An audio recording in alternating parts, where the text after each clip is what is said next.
Welcome to this video on Retain FM, and today I am going to take you through the process that I use in order to optimize a particular blog post for repurposing, but also for revitalizing it for SEO.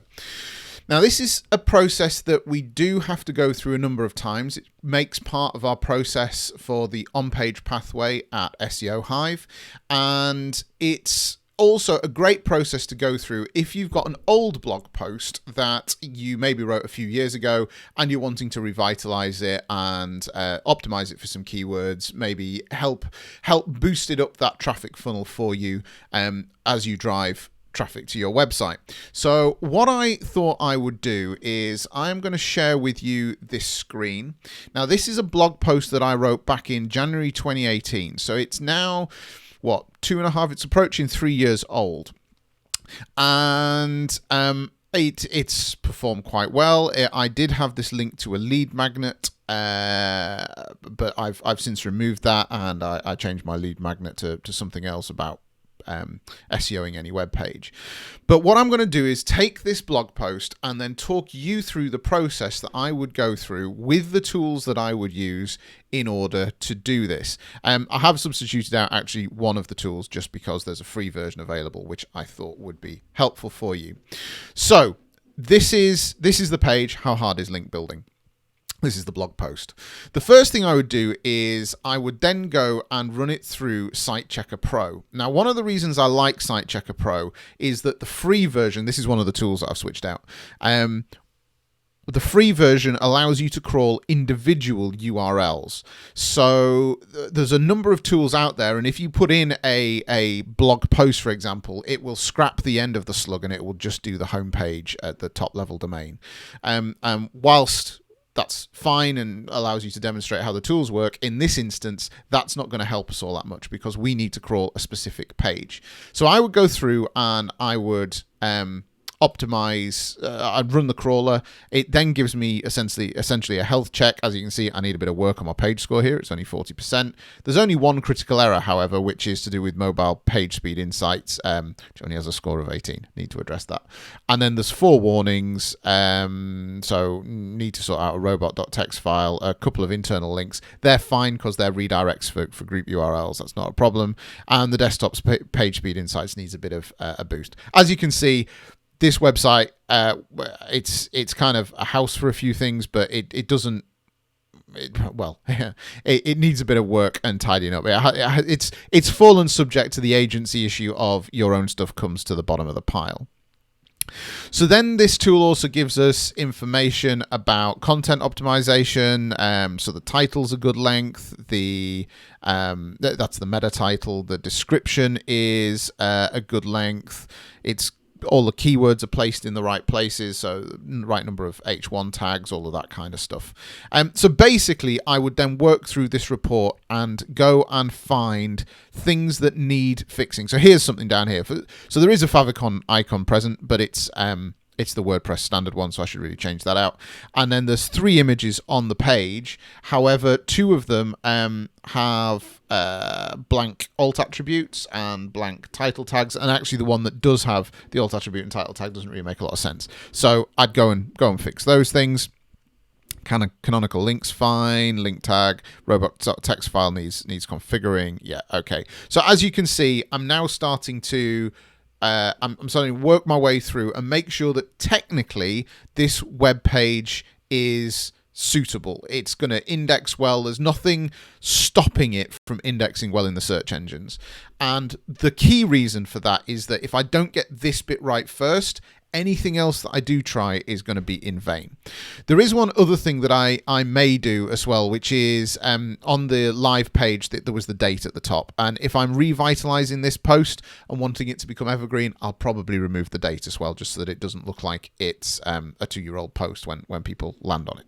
So that's the first thing I do. Run a technical SEO report on that specific page and then make sure that everything is as good as I can possibly get it. The reality is I'm probably not going to ever end up with a score of 100 out of 100. It would be nice, but let's get a strong 90s and then I'll be happy with that. So that's the first thing I do, making sure the page is technically correct. The second thing I would then do is I'd head on over to CoSchedule and I'd use their headline analyzer to see, actually, is this headline a good headline?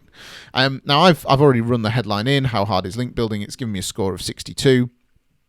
But I don't know, maybe it's giving me a score of 62. Let's see what it says first. So firstly, it's slightly heavy in terms of common words. There aren't any uncommon words. There's no emotional words.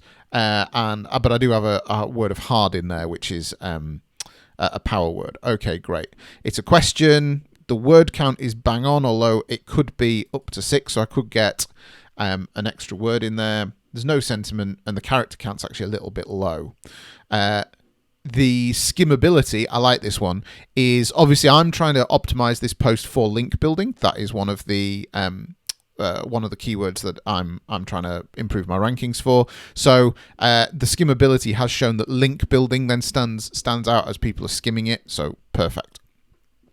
What if I do change this ever so slightly? So it says really, how hard is link building, and analyze that. Right, so now it's increased by 7%. So I've gone up from a 62 to 69. It's really handy that I can see this version history here. And I can see that I've now got an uncommon word of really. It might be, really, how hard is link building? Yeah, that'll work. So as you can see, there's still no emotion in there, but I have improved my score. So I'd often play around with, half a dozen versions of this and basically see how good I can get the score. I don't only take into account the score. It needs to be a title that works for the keywords that I'm wanting to rank for. I know that there's a long tail keyword of how hard is link building, so I kind of want to keep that as a set piece, which is why I put really at the start. So so I'd play around with this and get a title that has a good score, but that is also a working title that I'm happy to use. And that would then be the title of the post, and that'd go in the H1 tag and stuff. We know that the H1 tag's already there because we've already sorted that out in the on-page checker. So that's the second process I'd go through. The third process I'd go through is I'd go and lift all of the copy into a Google Doc. And that's what I've done here. I've literally copied and pasted it. You can see it's even pulled through the colors and stuff here. The only thing extra I did was I added the title at the top because of the layout of the page. It wouldn't copy and paste in one go. And I've used, but I have put in the H1 tags. It's carried through the H2s, etc., and H3s as we go through. So that is basically a Google Doc version of all of the text that's on the page. And then what I've done is, this is one of the premium tools we use. Now, as I said, I switched out Site Checker earlier because it's a free tool. I would actually use SEMrush to do that because we pay for it. And one of the tools that SEMrush also has is this writing assistant for Google Docs, which is why I've lifted the thing into Google Docs. Now, as you can see here, it allows us to set the keywords for that we want to rank this article for. So I've just put in link building just for the purposes of this demonstration, but you can add up to 30. I think 30 is probably a few too many, but 5 or 6 is absolutely fine. And then it goes and analyzes it and gives you a score, an overall score. So it's currently coming out as good, a 7.9 out of 10. Great. But then it gives me a breakdown as to what makes up that score. So from readability, it's in plain language. Okay, it's 2% under where what SEMrush is saying is the target for this keyword, but actually that's fine. It's green. It's a little bit short. So when I wrote this 2 years ago, 1,200 words was probably about enough, whereas now that target has risen to 1,715. I have lots of discussions with people about whether keywords or word count is an accurate measure for SEO. And the simple fact is that Google doesn't take into effect the actual word count of every page. It is not a ranking factor.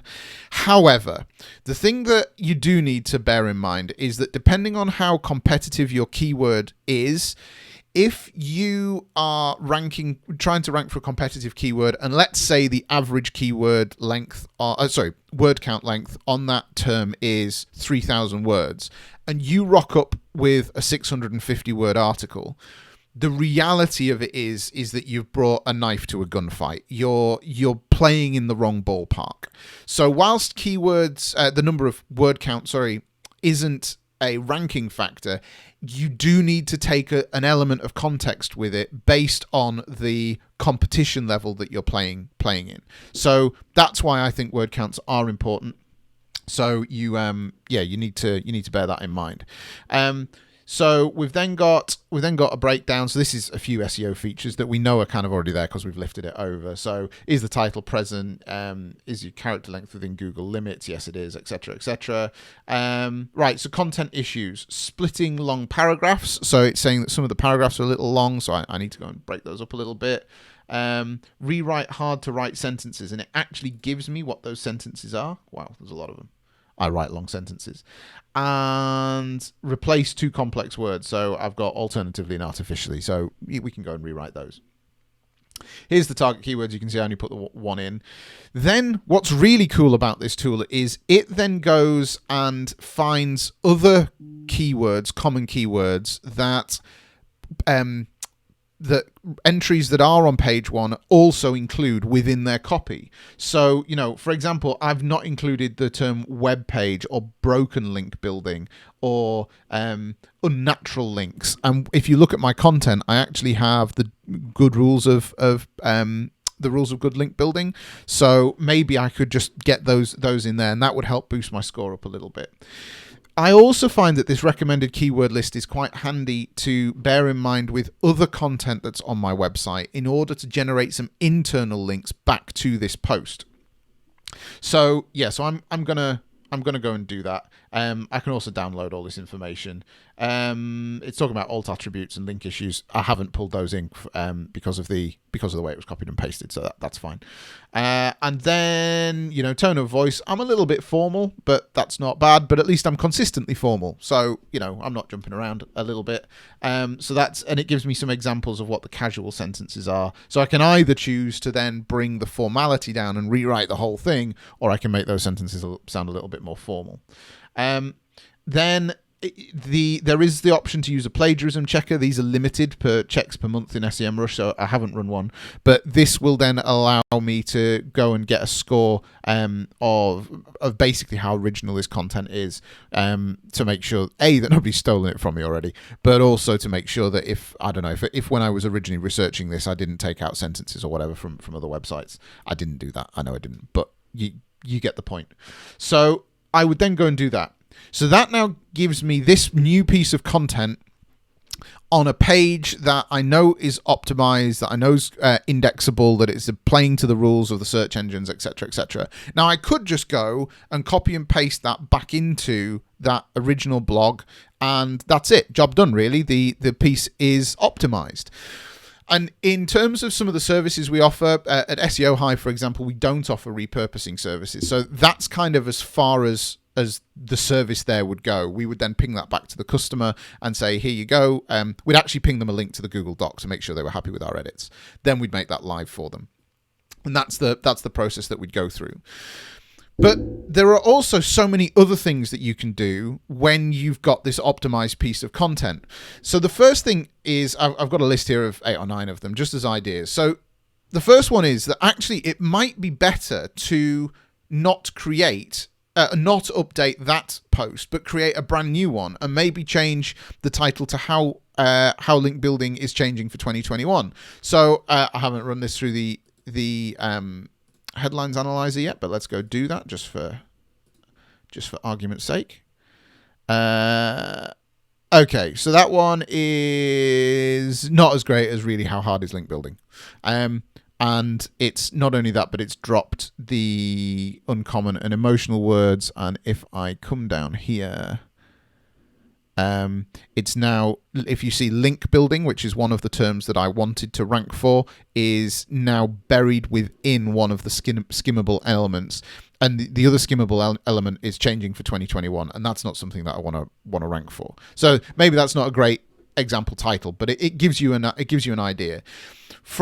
In terms of doing that, you also need to ask what's best for you. Are you trying to create evergreen content that will just stay the same forever and ever and ever? Or are you wanting to create content that you can come back and revisit? Because that's a great strategy for never running out of content titles. The reality is that a good strategy has some evergreen and some lifespan content in there. So we do need to make sure we're getting a balance of it. But that's the first thing, is generating a new blog post a better idea than updating the old one. Then I might want to think about a lead magnet of some description. I mentioned that I had one on my website. There's one there. As well at the moment, which is about optimizing any web page in 5 easy steps. And basically, I've broken that down into like a mini email course, basically.